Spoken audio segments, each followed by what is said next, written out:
सेना से मांगा था कि आपको 8वें वेतन आयोग में क्या चाहिए। सेना ने अपना जवाब दे दिया है। आखिर सेना ने क्या मांगा है, पेंशनर्स के लिए क्या मांगा है, सर्विंग सोल्जर के लिए क्या मांगा है। यदि हम मांगेंगे थोड़ा तो मिलेगा उससे और थोड़ा। सबसे अच्छी बात की है कि उन्होंने मिलिट्री सर्विस पे को पहले लिया। Should be equal for all ranks, पहली बार ये शब्द निकल के आया। पेंशनर्स की बात कहूं तो स्पर्श को इजी करिए और पेंशन आते समय 400 दिन आपकी लीव इनकेसमेंट होनी चाहिए। इंक्रीमेंट है उसका सिस्टम सही हो, 3 और जो इंक्रीमेंट है उसको बढ़ाओ, प्रमोशन इंक्रीमेंट की बात की है। और तमाम जो आपको हार्डशिप अलाउंसेस मिलते हैं या राशन मिलता है या आपका तरीका है वो आर्मी का, उन्होंने कहा है कि सबको थोड़ा सा डिफरेंस करके देखना होगा।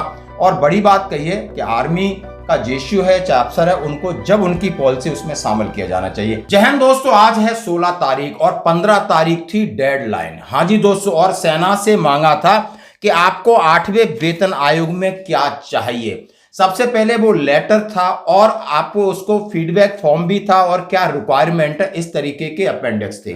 सेना ने अपना जवाब दे दिया है। आखिर सेना ने क्या मांगा है इस बार, पिछली अनोमली 7 CPC की और 8वें वेतन आयोग से क्या मांगा है, पेंशनर्स के लिए क्या मांगा है, सर्विंग सोल्जर के लिए क्या मांगा है, उससे सीधा सीधा क्या फायदा हो सकता है आपके वेतन में, आपकी एमएसपी में, आपके जितने अलाउंसेस हैं उनके अंदर, और आपकी नेचर ऑफ ड्यूटी के हिसाब से उन्होंने बहुत सारे सजेशन दिए।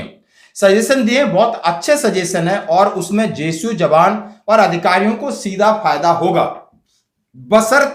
बशर्ते उन्होंने सबसे बड़ी बात यह की है कि अगला जो वेतन आयोग की जो भी कमेटी हो उसमें आर्मी, एयरफोर्स और नेवी के अधिकारियों को भी शामिल किया जाए ताकि वो अपनी बात सही तरीके से आपके सामने रख सकें। तो आइए सबसे पहले इस बात की शुरुआत करते हैं कि 26 मार्च को निकला हुआ लेटर स्थायी सेना वेतन अनुभाग यानी स्टैंडिंग आर्मी पे कमीशन सेक्शन की तरफ से feedback and aspiration of 8th central पे कमीशन का एक लेटर था जिसमें लिखा था कि 8वां वेतन आयोग अनाउंस हो गया है, उसकी सेल बन गई है। सभी कमांड्स को उन्होंने बोला था कि एक हमें इसके ऊपर फीडबैक और अपनी डिमांड भेजें और ताकि हम 15 अप्रैल 2025 तक आगे भेज सकें। तो ये लेटर और इसके बहुत सारे अनोमलीज और जो अपेंडिक्स हैं वो आपने देख लिए। अब सेना ने क्या क्या भेजा है ये जरूरी जानना है क्योंकि इसी से हमारा फायदा है। यदि हम मांगेंगे थोड़ा तो मिलेगा उससे और थोड़ा, तो ये तो हमारे सरकार की नीति है। अब सबसे पहले ये सारे अपेंडिक्स में आपके सामने रख रहा हूं। फीडबैक फॉर्म 8th सेंट्रल पे कमीशन अनोमली, बहुत सारी अनोमलीज की बात की और सबसे अच्छी बात की है कि उन्होंने मिलिट्री सर्विस पे को पहले लिया है।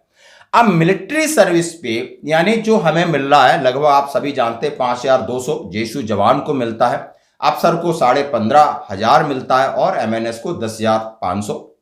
अब इसमें इन्होंने कहा कि military service pay increase MSP for JCU अवलिक्वार प्रोपोर्शनली, अफसर MSP also under review for party with responsibilities, commission dedicated study cell collaboration. उन्होंने कहा है कि जो हमें सैन्य सेवा वेतन मिलता है जेसीयू और वार को एक समानता के साथ, एक बोलते हैं उनका रेशियो होना चाहिए, रैंक के हिसाब से, इस हिसाब से होनी चाहिए। और इसके लिए अलग एक उन्होंने कहा एएमआई और रक्षा संस्थानों से आप इसका सहयोग ले सकते हो क्योंकि ये केस नया नहीं, ये केस बहुत पुराना है। इसके ऊपर मैं अलग से बात करूंगा। ये केस बहुत पुराना है, 2018 का केस है जहां एमओडी ने रिकमेंडेशन दे दिया था, फंसा था, उसी हिसाब से उन्होंने बोला। या इक्वल मिलिट्री सर्विस पे की भी बात की, उन्होंने कहा है कि इक्वल एमएसपी फॉर अफसर JCO and war, MSP should be equal for all ranks, पहली बार ये शब्द निकल के आया। तो यानी जो हमारी मांग थी इसमें बहुत दम है, ये बात जस्टिफाई हो चुकी है। और एमएसपी को अभी आपकी पेंशन में, आप पेंशन आते हो तो एमएसपी आपकी पेंशन में शामिल होती है, यानी आपकी बेसिक पे प्लस एमएसपी प्लस क्लास पे और डीए को मिला के आप जो उसका आधा करके उसका डीए मिलता है। अब एमएसपी आपकी लीव इनकेस में शामिल नहीं होती, एमएसपी आपकी एचआरए वगैरह में शामिल होती, तो इसके लिए भी उन्होंने रखा है कि एमएसपी को बाकी जो हमारे बेनिफिट है उनमें शामिल करो। बहुत अच्छी और जबरदस्त बात उन्होंने कही है। और स्टेटस पार्टी, और उन्होंने अब स्टेटस पार्टी ये अफसरों के लिए NFU, grant of NFU armoured forces, उन्होंने आईएएस आईपीएस और जो सीएपीएफ में अफसर है उनके हिसाब से एनएफयू अफसरों ने मांगा है। इस तरह की रखा है। एक्स ग्रुप की बात रखी, हार्डशिप अलाउंस की बात रखी है, ग्रांट ऑफ डबल HRA यानी ये सिविल में मिलता है, उस हिसाब से हमारे अधिकारियों के लिए भी उन्होंने ये कुछ सजेशन रिमार्क्स आगे लिखे हैं। अब मैं बात करूंगा आगे aspiration and recommendation of new पे कमीशन, यानी नए पे कमीशन में इन्हें क्या चाहिए, ये सबसे आगे ये जो पॉइंट है मैं आपके सामने रख रहा हूं।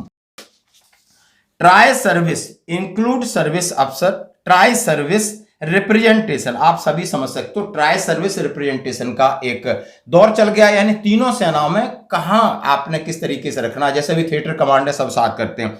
इंक्लूड सर्विंग अफसर from army, navy, air force and all state, सभी स्तरों पर सेना, नौसेना, वायुसेना के सेवारत अधिकारियों को शामिल, यानी ट्राई सर्विस कहीं भी आपका कोई भी चीज अमेंडमेंट है तो इन अधिकारियों को आपको शामिल करना होगा। PBOR जेसियस वॉइसेस एस्टेब्लिश स्ट्रक्चर इनपुट, यानी इनकी बात को सुनना चाहिए। ऐसा एक माध्यम बनाइए, बहुत अच्छी बात की, ऐसा एक प्लेटफॉर्म बनाइए जहां इनकी कोई समस्या है डायरेक्ट समस्याओं को सुना जाए और इनसे राय ली जाए। और उन्होंने कुछ और बातें रखी और सजेशन फॉर डिटेल्ड स्टडी के लिए उन्होंने कहा है। अब कुछ ऐसे पॉइंट है, उन्होंने कहा है टेम्पररी ड्यूटी, यदि हम 250 किलोमीटर के आगे जाते हैं या 24 घंटे कहीं रहते हैं तो CO को पावर होनी चाहिए। इसके लिए जो एयरफोर्स में लगभग ऐसा होता है कि आपको TD वगैरह जाते हो तो उसके लिए कहा है। Tri service difference address difference in role of between army, navy, air force, और इनके अंदर जब हम साथ काम करेंगे तो जो हमारा नेचर ऑफ ड्यूटी है और उस हिसाब से हमारा जो डिफरेंस है। ऑपरेशनल कंडीशन की बात की, हाँ उन्होंने कहा है posting of Siachen, border area, insurgency zone, EW2, और उसके ऑपरेशनल कंडीशन के हिसाब से अलग अलग, क्योंकि आर्मी के अफसर ज्यादा हाई एल्टीट्यूड और उस तरीके से रहते, आर्मी मतलब JSU जवान, और उस तरीके से उन्होंने रखा है। स्ट्रेस इंडेक्स भी आपको ध्यान में रखना होगा कि stress index due to increase livelihood cost and family separation, उन्होंने कहा है कि आजीविका लागत में वृद्धि और परिवार से अलगाव के कारण तनाव, यानी किस तरीके से तनाव सेना आर्मी के ऊपर ज्यादा तनाव होता है एयरफोर्स से ज्यादा या नेवी, इस हिसाब से उन्होंने डाला है। हार्डशिप अलाउंस, इसी हिसाब से उन्होंने कहा है हम ज्यादा फील्ड में रहते हैं, हार्डशिप अलाउंस की बात की। Entry level option EWT allowance, यदि हम कहीं बाहर EWT के लिए जाते हैं वो अलाउंस हमें मिलना चाहिए। और हाई एल्टीट्यूड अलाउंस की बात कही है। अकोमोडेशन क्वालिटी इंडेक्स, उन्होंने कहा है जहां हम ठहरते हैं accommodation, food quality index, ration money, inflation, और सबसे बड़ी बात पे कमीशन की है to include member of all 3 defence forces, remark of the dev core directorate army headquarters level पर हमें आर्मी पे कमीशन में आर्मी के लोग होने चाहिए। और कहा है डिजिटली इनेबल्ड पे स्ट्रक्चर, एक्सप्लोर बैकबोन, उन्होंने कहा है कि ये एक सिस्टम होना चाहिए जिसमें सबको आराम से समझ में आए, सब लोग फ्रेंडली, उसको यूजर फ्रेंडली बनाने की बात कही है। Matter related risk and hardship allowance की बात की है कि रिस्क एंड हार्डशिप अलाउंस भी उनका इनकंसिस्टेंसी है, सजेशन सॉल्यूशन और CAPF कंपैरिजन, उन्होंने कहा है जो पैरामिलिट्री फोर्सेस को मिलता है उस हिसाब से हमें नहीं मिल पाता है, वो मैक्सिमम टाइम वहां रहते हैं, जब हमारा जो टेन्योर होता है उस हिसाब से हमें हार्डशिप अलाउंस की बात की। HRA रिलेटेड बात की है, पोस्टिंग ग्रांट की बात की है, क्वालिफिकेशन ग्रांट की इन्होंने बात की, उस हिसाब से हमें भी मिलना चाहिए दोस्तों। एक्स ग्रुप पे फ्लैट रेट होना चाहिए और उसकी रिकमेंडेशन जैसा कि इशू अभी चल रहा है। और उन्होंने कहा एक्स ग्रुप में क्लर्क SD, 5th कमीशन में क्लर्क SD को शामिल करना चाहिए। CEA हॉस्टल सब्सिडी के बारे में बोला, CA must be increase, minimum 50,000 आपका CA होना चाहिए। CA should be tax exempted, CA के ऊपर कोई टैक्स नहीं होना चाहिए। Additional CA should be given the government servant who change school, या ये तमाम उन्होंने कहा है। अब दूसरी बात का DNI और DOP इशू आप समझ सकते हो, ये आपके इंक्रीमेंट बेस्ड है, प्रमोशन इंक्रीमेंट और आपका एनुअल इंक्रीमेंट। इसके लिए उन्होंने बोला है कि इंडिविजुअल को पता होना चाहिए कि एकदम एक ऐसा ऑप्शन होना चाहिए जिसमें सबको समझ में आए फायदा है। अभी भी DNI के बारे में बहुत सारे लोग परेशान रहते हैं नेक्स्ट इंक्रीमेंट को। ट्रेनिंग अलाउंस की बात की है, टेक्निकल अलाउंस की बात की है, स्टेपिंग अप पे के लिए बात किया है, ड्रेस अलाउंस की बात की है, और तमाम ये पॉइंट उन्होंने रखे। गेस्ट रूम चार्जेस की बात की, newspaper, brief case, ration money, TA DA के 50 किलोमीटर के बाद आप 100 किलोमीटर तक आप इसका रेट इंक्रीज कर दिए। अब इन्होंने लास्ट में रखा है कि पेंशन रिगार्डिंग क्या क्या आपके इशू हो सकते हैं उनके बारे में आपके मैं बात करना चाहूंगा। अब उन्होंने pension related issue suggested change required to be done more accountability from individual handling Sparsh pension should be disbursed on first of each month without fail. एक तो पहली तारीख को पेंशन आ जाए और इसको जो स्पर्श है बहुत इजी कर दो ताकि सीधा काम स्पर्श हो जाए, किसी इंडिविजुअल को कहीं जिला सैनिक बोर्ड रिकॉर्ड या पीओआर की घूमने की जरूरत नहीं। कम्यूटेशन ऑफ पेंशन उन्होंने कहा है कि recovery reduce from the existing 15 year to 12 year, rate of interest change should not be more than 7%। उन्होंने कहा है अभी आपका ब्याज कम हो गया है तो इसकी जो ईएमआई है आपके हिसाब से आप 12 साल बहुत है, 15 साल तक रिकवरी रोक दीजिए। Recommendation pension grievance redressal digitalise tracking for all pensioners, यानी बहुत सारी पेंशन की समस्या होती है तो ग्रेवियंस जो सिस्टम है बड़ा आराम से नहीं। एडिशनल इनपुट परमानेंट डिफेंस पे बॉडी एनुअल रिव्यू जुड़ो। अब उन्होंने कहा है परमानेंट डिफेंस पे body recommendation of standing defence पे रिव्यू बोर्ड और एनुअल रिव्यू विंडो। उन्होंने कहा है कि इसके लिए पब्लिक ट्रांसपेरेंसी तमाम चीजों के लिए उन्होंने इस बात को कहा है। और एक कहा है कि जो पेंशन जा रहा है उसकी लीव 300 दिन नहीं अब 400 दिन होनी चाहिए, अकोमोडेशन लीव है आपकी।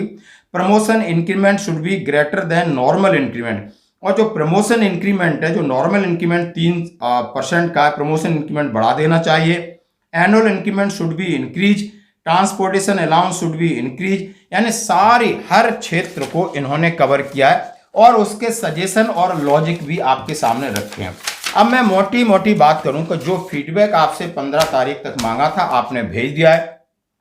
सबसे पहले आपने एमएसपी के बारे में जबरदस्त बात की, एनएफयू के बारे में बात की। एमएसपी जेसू जवानों के रिगार्डिंग है, एनएफयू अफसरों के रिगार्डिंग है, और साथ में उन्होंने जब भत्तों को लेकर आए तो उन्होंने सबसे पहले पेंशनर्स की बात कहूं तो स्पर्श को इजी करिए और पेंशन आते समय 400 दिन आपकी लीव इनकेसमेंट होनी चाहिए। इंक्रीमेंट है उसका सिस्टम सही हो, 3 और जो इंक्रीमेंट है उसको बढ़ाओ, प्रमोशन इंक्रीमेंट की बात की है। और तमाम जो आपको हार्डशिप अलाउंसेस मिलते हैं या राशन मिलता है या आपका तरीका है वो आर्मी का, उन्होंने कहा है कि सबको थोड़ा सा डिफरेंस करके देखना होगा।